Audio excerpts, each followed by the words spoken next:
Buenos días, mi nombre es Pedro Rangel, estudiante 100% SAE de la Universidad Fermín Toro. Actualmente curso el quinto semestre de Administración de Empresas y hoy les voy a hablar un poco sobre el derecho administrativo.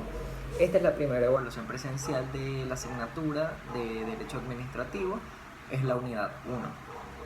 En esta unidad hablaré un poco sobre los antecedentes históricos, la evolución del derecho administrativo y además voy a dar una conceptualización del derecho como ciencia y del derecho público, además también de sus fuentes y de su orden jerárquico. Podemos empezar con que el derecho administrativo surge en la Revolución Francesa a partir de la concepción del Estado del Derecho. De allí el orden jurídico se vincula al principio constitucional de división de poderes al establecimiento de límites al poder, para excluir al Poder Ejecutivo del control de los jueces, siendo dos aspectos a los que contribuyeron en ese momento, el cual son la actitud beligerante de los tribunales y la voluntad de los gobernantes de sustituir el antiguo Estado judicial por un Estado administrativo y financiero. En cuanto al origen legislativo, el punto de arranque del régimen jurídico se encuentra en 1790, en donde se pronuncia la separación entre las funciones administrativas y las judiciales. Tenemos el origen jurisprudencial. Este origen comienza con Arret Blanco, quien demanda al prefecto del Estado que declare al Estado civilmente responsable por daños y perjuicios luego de que ocurrió un accidente con una niña menor de edad, con trabajadores del Estado. Este conflicto se planteó ante la jurisdicción ordinaria y los representantes del Estado alegaron que esta jurisdicción no es competente para conocer las acciones legales contra el Estado.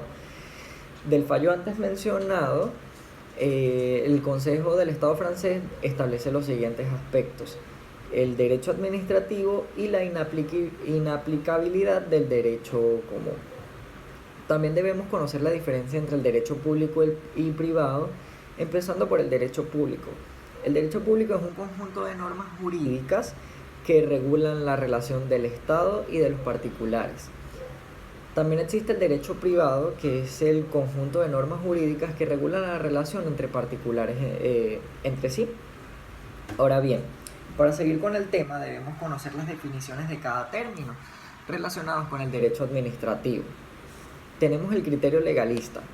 El criterio legalista es un conjunto de leyes que tienen por objeto la organización de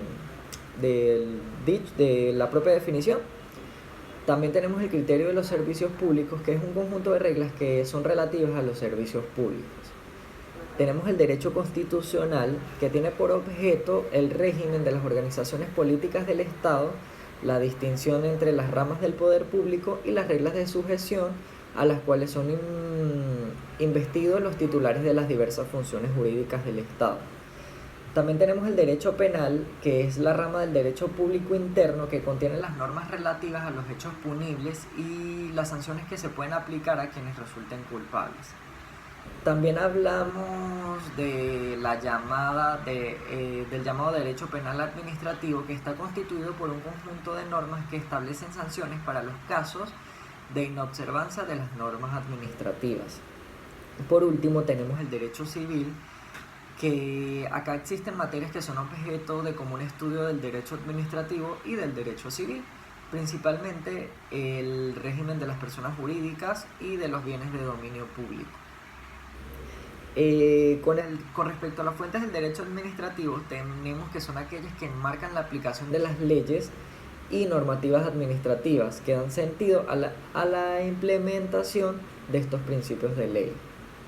Se distinguen dos tipos de fuentes del derecho administrativo, las cuales son las formales, que son la Constitución, la legislación, la jurisprudencia y los reglamentos. También tenemos las fuentes sustanciales, que son las costumbres, doctrinas y los hechos sociales. ¿Qué es un acto administrativo? Son declaraciones de voluntad de juicio o de conocimiento emanadas por los órganos de la administración y que tengan por objeto producir efectos de derechos generales o individuales. El artículo 7 de la Ley Orgánica de Procedimientos Administrativos establece que se entiende por acto administrativo a los fines de esta ley. Toda declaración que sea de carácter general o particularmente emitida de acuerdo con las formalidades y requisitos ya establecidos. De esta definición también derivan los siguientes efectos, el cuales son los efectos generales, que son efectos que van dirigidos, son actos que van dirigidos a un grupo indeterminado de personas, o efectos particulares, que son actos que van dirigidos a una persona en particular o a un grupo determinado de personas. Los actos administrativos tienen un orden jerárquico. El artículo 14 de la Ley Orgánica de Procedimientos Administrativos establece la jerarquía de la siguiente forma. Los actos administrativos tienen la siguiente jerarquía, el cual son decretos, resoluciones, órdenes, providencias y otras decisiones dictadas por órganos y autoridades administrativas. En tal sentido, podemos decir que se jerarquizan los actos administrativos de la siguiente manera. Principalmente los decretos, que son las decisiones que tienen mayor poder y son dictadas por el presidente, las cuales deben ser refrendadas por el Consejo de Ministros. En segundo lugar, las resoluciones son decisiones de carácter general o particular dictadas por ministros, por mandatos del presidente o por disposición de la ley. También están las órdenes, en tercer lugar, que son aquellas decisiones emanadas en su mayoría en el ámbito militar.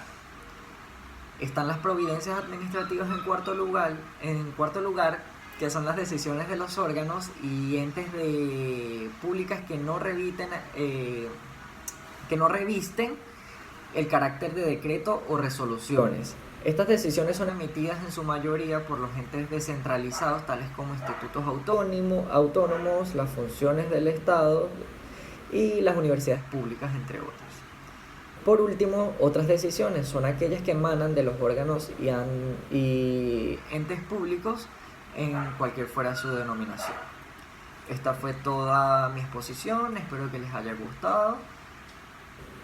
Muchas gracias.